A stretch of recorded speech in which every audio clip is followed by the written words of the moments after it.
Breaking చూస్తున్నాం. AP CM చంద్రబాబుతో BRS నేతలు సమావేశమయ్యారు. మల్లారెడ్డితో పాటు సీఎం చంద్రబాబును మల్కాజ్గిరి ఎమ్మెల్యే మరి రాజశేఖర్ రెడ్డి, మాజీ మేయర్ తీగల కృష్ణారెడ్డి కలిసి మాట్లాడారు.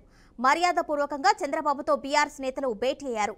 పలు కీలక అంశాలపై బీఆర్ఎస్ నేతలు చంద్రబాబుతో చర్చించారు. తిరుమల దర్శనం కోసం తెలంగాణ నుంచి వచ్చే లెటర్స్ అనుమతించాలని చంద్రబాబును నేతలు కోరారు.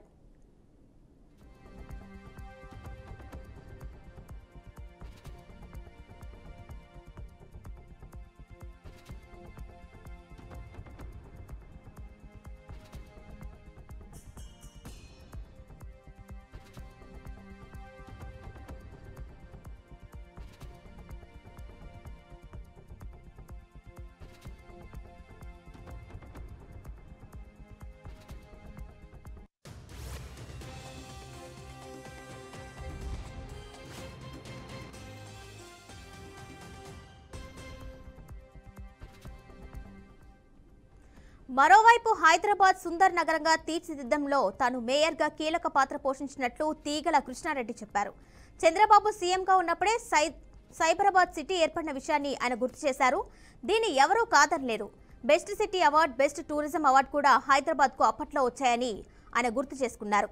తెలంగాణ అంశం వచ్చి ఏం జరిగిందో మనమంతా చూశాం. తెలంగాణలో టీడీపీకి మళ్లీ పూర్వవైభవం తెచ్చేందుకు మేమంతా చంద్రబాబును కలిసినట్టు తీగల కృష్ణారెడ్డి తెలిపారు. ఈ విషయమై మరోసారి మిమ్మల్ని పిలిచి మాట్లాడతా అని చంద్రబాబు చెప్పారని కృష్ణారెడ్డి తెలిపారు. ఎన్టీఆర్ అభిమానుల్ని ఏకతాటిపైకి తీసుకువచ్చి టీడీపీని బలోపేతం చేస్తామన్నారు.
ఏపీ సీఎం చంద్రబాబుతో బీఆర్ఎస్ నేతలు సమావేశమయ్యారు. మల్లారెడ్డితో పాటు సీఎం చంద్రబాబును మల్కాజ్గిరి ఎమ్మెల్యే మరి రాజశేఖర్ రెడ్డి, మాజీ మేయర్ తీగల కృష్ణారెడ్డి కలిసి మాట్లాడారు.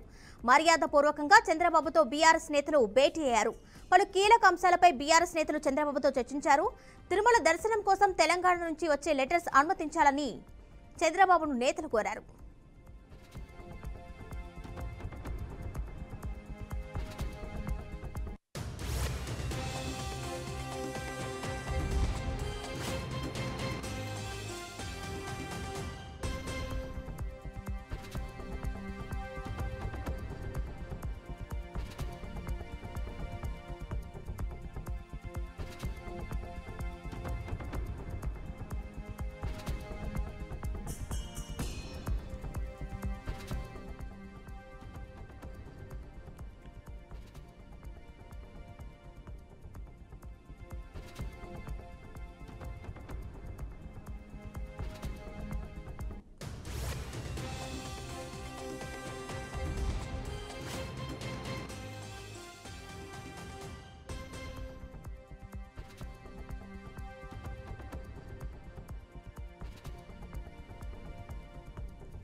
ఇదే అంశంపై మనతో మాట్లాడడానికి టీడీపీ అధికార ప్రతినిధి దుర్గాప్రసాద్ గారు సిద్ధంగా ఉన్నారు. దుర్గాప్రసాద్ గారు నమస్తే అండి.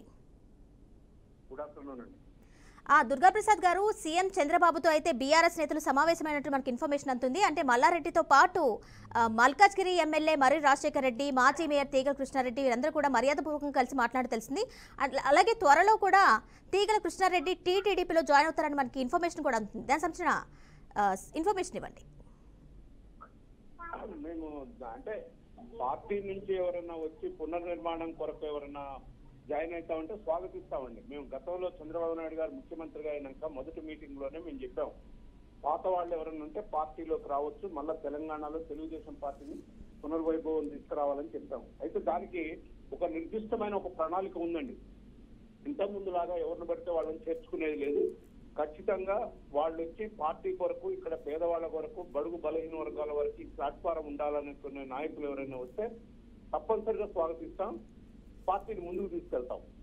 ఇకపోతే గతంలో కూడా చెప్పాం, మేము బీఆర్ఎస్ నాయకులు చాలా మంది మాతో టచెస్ లో ఉన్నారు. ఈవెన్ పార్లమెంట్లలో కానీ, ఈవెన్ అసెంబ్లీ నియోజకవర్గాల్లో కానీ చాలా మంది ఉన్నారు. మేము ఏంటంటే ఈ మధ్యనే సార్ మా కమిటీ రద్దు చేశారు, కొత్తగా మన సభ్యత్వాలకు వెళ్తాను. సభ్యత్వాలకు వెళ్లే క్రమంలో కొత్త కొత్త లీడర్లు ఎక్కడ ఉన్నారు, ఎక్కడ నాయకత్వం ఇస్తే బాగుంటది, వేరే పార్టీ నుంచి వచ్చిన వాళ్ళ సీనియారిటీ కానీ, వాళ్ళ ప్రయోజనాలు కానీ అవన్నీ చూసుకోవడం చేసి తెలుగుదేశం పార్టీని తెలంగాణలో మళ్ళా పునర్వైభవం తీసుకురావాలని చెప్పే ఆలోచన చంద్రబాబు నాయుడు గారికి ఉంది, మాకు కూడా ఉందండి, తెలంగాణ ప్రాంతంలో ఉన్న లీడర్లకు కూడా ఉంది. అయితే దుర్గాప్రసాద్ గారు, తిరుమల దర్శనం కోసం తెలంగాణ నుంచి వచ్చే లెటర్స్ ని ఆమోదించాలని సీఎం చంద్రబాబుని కోరినట్టుగా కూడా మనకి ఇన్ఫర్మేషన్ అందుతుంది. దానికి సంబంధించి మరి సీఎం చంద్రబాబు స్పందన ఏ విధంగా ఉంది? డెఫినెట్ గా ఆ రోజు ఇద్దరు ముఖ్యమంత్రుల సమావేశంలో చంద్రబాబు నాయుడు గారిని రేవంత్ రెడ్డి గారు అడగటం జరిగింది. అఫీషియల్ గా ఒక మెంబర్ కూడా, బోర్డు మెంబర్ కూడా ఇవ్వమని చెప్పారు. దానికి వారు సానుకూలంగా స్పందించారు. అంతేకాకుండా ఇక్కడ నుంచి ఎమ్మెల్యేలు వాళ్ళు గతంలో స్పీకర్ ప్రసాద్ గారు కూడా కలిసి చెప్పడం జరిగింది. దాన్ని పరిశీలిస్తున్నారు. ఎందుకంటే తెలంగాణ రాష్ట్రమే కాదు, పక్క రాష్ట్రాల ముఖ్య ఎమ్మెల్యేలు కూడా వస్తుంది. దాని మీద ఎట్లా ఉందనేది, బోర్డు నిర్ణయం ఎట్లా ఉంటది అనేది స్వతంత్ర ప్రతిపత్తది బోర్డు అనేది. దాన్ని బట్టి, దాన్ని ఆలోచన బట్టి సానుకూలంగానే తీసుకోవడం జరుగుతుంది. అయితే దుర్గాప్రసాద్ గారు, చంద్రబాబు గారు సీఎంగా ఉన్న హయాంలోనే ఆయన మేయర్గా కీలక పాత్ర పోషించినట్టు తీగల కృష్ణారెడ్డి చెప్పుకొచ్చారు. ఆయన హయాంలోనే సైబర్ సిటీ ఏర్పడిన విషయాన్ని కూడా గుర్తు చేశారు. ఇంకా ముందు కూడా హైదరాబాద్ ఇంకా డెవలప్ అయ్యేలా చేయడానికి కూడా ముందు ప్రణాళికలు సిద్ధం చేయాలని చెప్పి ఆయన చెప్తున్నారు. మరి దానికి సంబంధించి మీరేమంటారు? డెఫినెట్ గా మేము మొదటిసారి మేయర్ గా అయినప్పుడు కృష్ణారెడ్డి గారు అప్పుడు తెలుగుదేశం పార్టీలోనే ఉండే, తెలుగుదేశం పార్టీ హయాంలోనే మేయర్ గా అయ్యారు. ఆ రోజు మా ప్రభుత్వం ఉంది. హైదరాబాద్ సిటీ డెవలప్ కావటమే కాదు, సైబర్ సిటీ నిర్మాణం కూడా చంద్రబాబు నాయుడు గారి దాంతో ఉంది. ఆ ప్రభుత్వంలోనే, మా ప్రభుత్వంలోనే జరిగింది. ఖచ్చితంగా హైదరాబాద్ ప్రజానికానికి డెవలప్మెంట్ అనేది తెలుగుదేశం పార్టీ వల్ల అవుతుందని తెలుసు. ఆనాడు 99లోనే చంద్రబాబు నాయుడు గారు విజన్ 2020 పెట్టినారు. 92లోనే విజన్ 2020 అని పెడితే అందరూ ఆశ్చర్యంగా చూశారు. విజన్ 2020లో ఎట్లా, ఏ విధంగా ఉంటుందని మన కళ్ళ ముందే చూసాం. విజన్ 2020లో హైదరాబాద్ యొక్క డెవలప్మెంట్ ఏ విధంగా అయింది, ఆనాడు చంద్రబాబు నాయుడు గారు 15 ఏళ్ల క్రితం చెప్పినటువంటి విజన్ ఏ విధంగా పూర్తయింది. అందుకనే మొన్న ఈ మధ్య కూడా చంద్రబాబు నాయుడు గారు మాట్లాడుతూ 2047 ఒక విజన్ ని పెట్టారు. భారతదేశానికి ప్లస్ అన్ని రాష్ట్రాలకు కలిసేటట్టు ఒక విజన్ ఉండాలని అంటున్నారు. ఆ విజన్ ని తెలంగాణలో కూడా ఎట్లుండాలనేది కూడా మేము ఒక రూపకల్పన చేయబోతున్నాం. మేము ఆ మధ్య కూడా చెప్పాం, చంద్రబాబు నాయుడు గారు వచ్చిపోయిన రోజు కూడా చెప్పాం, విజన్ అనేది చంద్రబాబు నాయుడు గారి వల్ల అవుతుంది. ఈ హైదరాబాద్ సిటీని కానీ, తెలంగాణ ప్రాంతాన్ని కానీ ముందుకు తీసుకుపోవాలి అభివృద్ధిలో అంటే ఏ విధంగా అనేది ఒక డాక్యుమెంట్ కూడా తయారు చేస్తున్నామని చెప్పాం. ఖచ్చితంగా పార్టీని డెవలప్ చేస్తూ తెలంగాణ ప్రాంతాన్ని డెవలప్ చేయాలనే ఉద్దేశం చంద్రబాబు నాయుడు గారికి ఉంది. ఏ విధంగా చంద్రబాబు నాయుడు గారు 2 రాష్ట్రాలుగా విడిపోయాము, భౌగోళికంగా అన్నదమ్ముల్లాగా కలిసి ఉండాలా. కానీ ఈ భారతదేశంలో తెలంగాణ, ఆంధ్రప్రదేశ్ 1 and 2 ఉండాలి. తెలంగాణ 1 ఉంటే ఆంధ్రప్రదేశ్ 2గా, ఆంధ్రప్రదేశ్ 1 ఉంటే తెలంగాణ 2గా, అట్లా పోటీపడి రాష్ట్రాల అభివృద్ధి ముందుకు పోవాలనేది చంద్రబాబు నాయుడు గారి కొత్త నిశ్చయం. అదొక్కటే కాదు, తెలుగువారు భారతదేశమే కాదు ప్రపంచంలో ఎక్కడున్నా సరే వారి శ్రేయస్సు చూసే పార్టీ తెలుగుదేశం పార్టీ.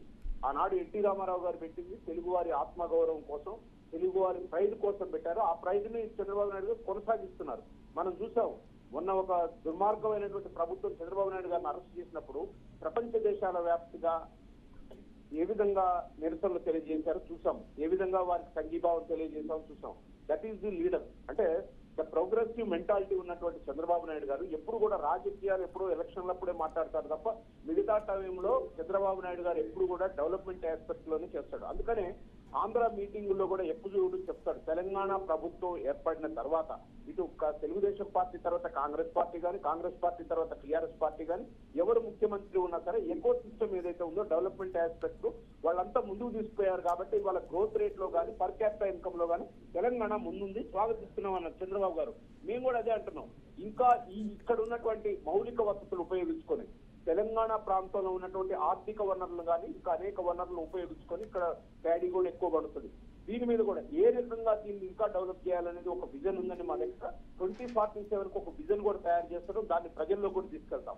దాంతో పాటు సైమల్టేనియస్ గా పార్టీని కూడా డెవలప్ చేస్తాం. ఎందుకంటే తెలంగాణ ప్రాంతంలో పుట్టిన తెలుగుదేశం పార్టీ ఎవరన్నా ఇది ఆంధ్ర పార్టీ అంటే అది తప్పు. ఎందుకంటే ముఖ్యంగా తెలంగాణ ప్రాంతంలో బడుగు బలహీన వర్గాల వారికి రాజ్యాధికారం, రాజకీయ అధికారం ఇచ్చింది తెలుగుదేశం పార్టీ. బీసీలను హక్కును చేర్చుకుందే తెలుగుదేశం పార్టీ. బీసీలకు పెద్దపీట వేసిందే తెలుగుదేశం పార్టీ. అసలు ఇక్కడ తెలంగాణలో బీసీల పార్టీ అంటే తెలుగుదేశం పార్టీయే. కాకపోతే కొంతమంది లీడర్లు మా దాంట్లో స్వార్థపరులు కొంతమంది వెళ్ళిపోయారు. మేము ఇంకా ఉన్నాం, ఒక 20-30 మంది ఉన్నాం. అది ఖచ్చితంగా ఈ పార్టీని ముందుకు తీసుకెళ్తాం. కింద గ్రామాల్లో చూస్తే మా కేడర్ ఇంకా ఉందండి. నాయకత్వ లోపం కొంత ఉంది. ఆ నాయకత్వాన్ని సరి చేసుకొని ఇప్పుడు టీఆర్ఎస్ అంటే ఎక్కడదండి, తెలుగుదేశం పార్టీ బ్రాకెట్ లో తెలుగుదేశం శ్రేణులంతా ఆనాడు దాంట్లో పోయారు. ఇప్పుడు టీఆర్ఎస్ అనేది లేదు, టీఆర్ఎస్ ఉంది, భారత రాష్ట్ర సమితి ఉంది. తెలంగాణ సెంటిమెంట్ ఉన్నప్పటికీ కూడా వాళ్ళు టీఆర్ఎస్ అనే దాన్ని తీసేశారు. కాబట్టి ఏదైనా ఒకటే ఇవ్వాలి, తెలుగుదేశం అయినా ఒకటే, టీఆర్ఎస్ అయినా ఒకటే, ఇంకా వేరే ఏ పార్టీ అయినా ఒకటే. కాకపోతే తెలంగాణ మీద దృష్టి ఎవరు పెడతారు, డెవలప్మెంట్ ఆస్పెక్ట్ ఎవరినైనా ఇక్కడ తెలంగాణ ప్రాంతంలో ఉన్న ఏ రాజకీయ పార్టీనైనా చర్చకు రమ్మనండి. తెలుగుదేశం పార్టీ 17 సంవత్సరాల అధికారంలో ఉన్నప్పుడు, చంద్రబాబు నాయుడు గారు ముఖ్యమంత్రిగా ఉన్నప్పుడు, ఎన్టీఆర్ ముఖ్యమంత్రిగా ఉన్నప్పుడు సంక్షేమ పథకాలు కానీ, డెవలప్మెంట్ ఆస్పెక్ట్స్ కానీ ఎవరు చేస్తారో చర్చకు మేము సిద్ధం.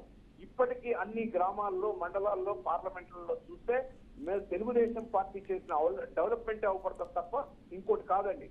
అందుకనే ప్రజలు ఇప్పటికి కూడా గ్రామాల్లో తెలుగుదేశమే వస్తే బాగుండు. ఇవాళ చూస్తున్నాం కాంగ్రెస్ పార్టీ కూడా అనేక హామీలు ఇచ్చింది, హామీలు నిలబెట్టుకోలేకపోతుంది.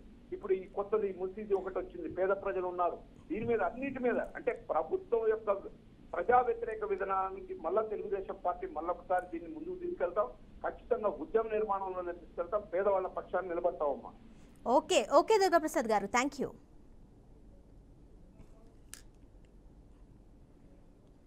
తెలంగాణ అంశం వచ్చి మరి ఏం జరిగిందో మనం అందరం చూస్తూనే ఉన్నాం. కానీ మళ్ళీ పూర్వ వైభవం తీసుకు ఆంధ్రప్రదేశ్ ముఖ్యమంత్రి, ఇప్పుడు ప్రస్తుత ముఖ్యమంత్రి ఆంధ్రప్రదేశ్, మాకు ఆనాడు ఎన్టీ రామారావు గారుతో పాటు చంద్రబాబు నాయుడు గారు మా రాజకీయ జీవిత ప్రస్తావన మొదలైంది. అనేకమైనటువంటి ఒడిదొడుకులతో తెలంగాణ ఏర్పడిన తర్వాత ఎన్నో కష్టాలు పడి ముఖ్యమంత్రిగా మళ్ళొకసారి చంద్రబాబు నాయుడు గారు ఆంధ్రప్రదేశ్ ముఖ్యమంత్రిగా కావడం మాకు అందరూ కూడా సంతోషమైన విషయం.